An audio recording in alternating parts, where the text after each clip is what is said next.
Here are the 3 things you should never do during a workout.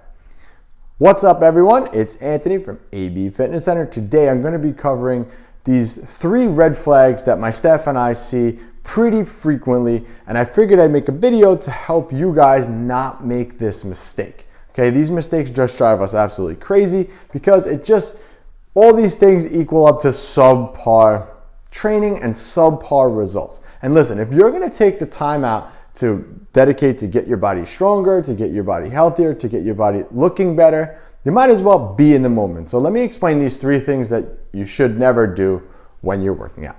Number 1, you never want to be using momentum and swinging the weights.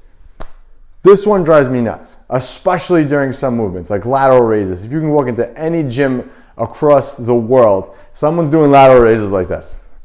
And that couldn't be any further from the truth. Remember, you're not just moving the weight from point A to point B, okay? You're actively trying to change and sculpt your body.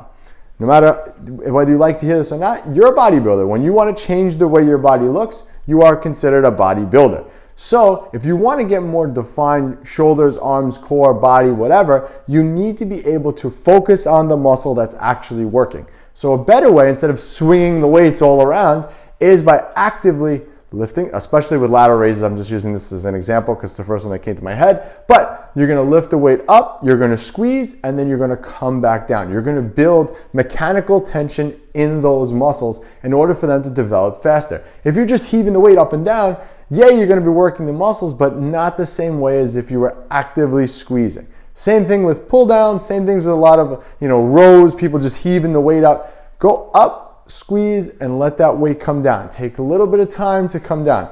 Now, I'm not saying you got to over exaggerate this and just do one of these things, one of those movements, but you want to be able to do everything with control. You don't want to be swinging. So number 1, no swing. Okay?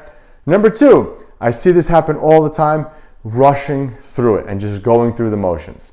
So let's say you're doing, whatever, upper body, doing lateral raises, you're rushing through it, you grab another set of dumbbells, and you're just doing something else. You're just mindlessly going through it. Incorrect. Do not rush through it. Remember, the goal of every set is to be able to kind of beat what you did last time. So if I'm doing, I'll go with lateral raises because this is what's on my mind today, but you're going to do lateral raises, right? You're doing nice and controlled. You're done with your set. You put your weight down. You take 10 seconds rest. You grab those dumbbells again and you go again. Your body's not rested yet. You need to take at least 30 seconds to 90 seconds. Again, give or take what your goals are, but anywhere between 30 and 90 seconds rest before you do that movement again.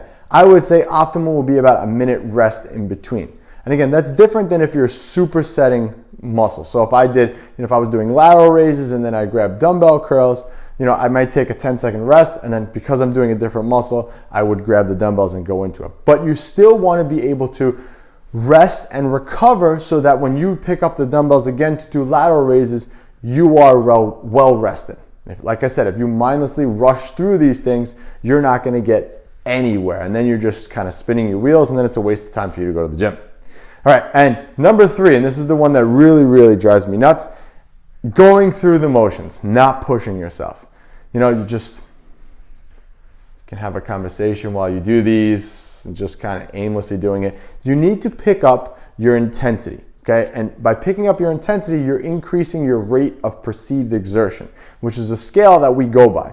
So rate of perceived exertion is a scale of 1 to 10. So if I'm doing a set of lateral raises and I'm just mindlessly going through them, my RPE may be on the lower end of that, maybe a 5, so right in the middle. That means that I could have probably done 5 or more reps.